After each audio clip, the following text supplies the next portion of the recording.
Hello दोस्तों, आप सभी को स्वागत है आपके अपने YouTube channel Ansari study classes में। तो आज मैं आप लोगों को पढ़ाने वाला हूं जो 10th का एग्ज़ाम होने वाला है बिहार बोर्ड का या किसी भी बोर्ड का, लेकिन ख़ास तौर से बिहार बोर्ड का। उसमें जो इम्पोर्टेंट प्रश्न है बायोलॉजी से जो एग्ज़ाम में आने की संभावना है, उन सारे प्रश्नों को मैं इस वीडियो में लाने की कोशिश करूँगा और आप लोगों को लगातार वीडियो मिलता रहेगा जो एग्ज़ाम ओरिएंटेड होगा। तो चलिए बिना कुछ देर किए हुए क्लास को स्टार्ट करते हैं। दोस्तों, पहला प्रश्न है कि मनुष्य में वृक्क एक तंत्र का भाग है जो संबंधित है। यानी कि मनुष्य में वृक्क एक तंत्र का भाग है जो संबंधित है।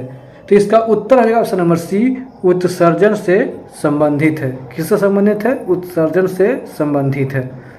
तो ठीक है, आगे प्रश्न की ओर बढ़ता हूँ। और दोस्तों, दूसरा प्रश्न है कि पादप में जाइलम उत्तरदायी है। पादप में जाइलम उत्तरदायी है। तो इसका उत्तर हो जाएगा ऑप्शन नंबर ए, जल का वहन उत्तरदायी है। जल का वहन उत्तरदायी है। तीसरा प्रश्न है कि स्वपोषी पोषण के लिए आवश्यक है। स्वपोषी पोषण के लिए आवश्यक है। इसका उत्तर हो जाएगा कि स्वपोषी पोषण के लिए कार्बन डाइऑक्साइड तथा जल, क्लोरोफिल, सूर्य का प्रकाश।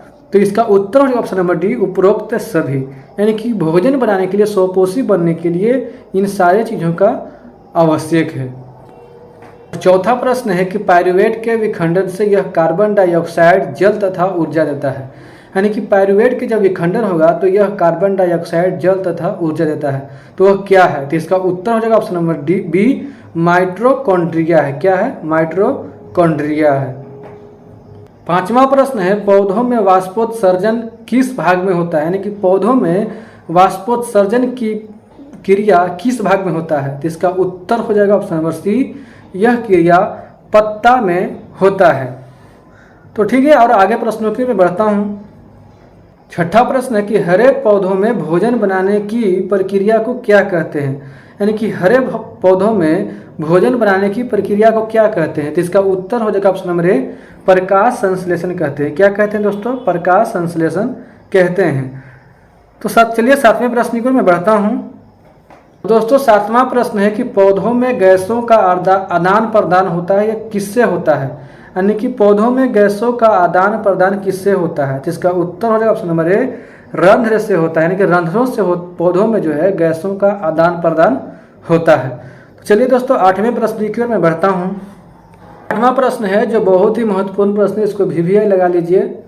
ये प्रश्न बहुत बार एग्जाम में पूछ चुका है। तो प्रश्न यह है कि प्रकाश संश्लेषण के लिए क्या आवश्यक होता है? तो प्रकाश संश्लेषण के लिए क्या आवश्यक होता है? तो इसका उत्तर है ऑप्शन नंबर डी, ये सभी। यानी कि प्रकाश संश्लेषण के लिए क्लोरोफिल, कार्बन डाइऑक्साइड और सूर्य का प्रकाश, ये तीनों आवश्यक होता है। इसलिए इसका उत्तर हो जाएगा ऑप्शन नंबर डी। तो चलिए नौवें प्रश्न को मैं बढ़ता हूँ। और दोस्तों, नौवां प्रश्न है कि पेड़ पौधों की पत्तियां हरा किसके कारण से होता है? यानी कि पेड़ पौधों की जो पत्तियां है वो हरा किसके कारण होता है? तो इसका उत्तर हो जाएगा ऑप्शन नंबर ए, क्लोरोफिल के कारण वह हरा होता है।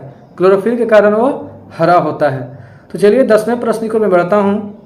दोस्तों, 10वां प्रश्न है कि मैग्नीशियम पाया जाता है। मैग्नीशियम पाया जाता है। जिसका उत्तर हो जाएगा ऑप्शन नंबर ए, क्लोरोफिल में पाया जाता है। मैग्नीशियम कहाँ पाया जाता है? तो मैग्नीशियम जो है वो क्लोरोफिल में पाया जाता है।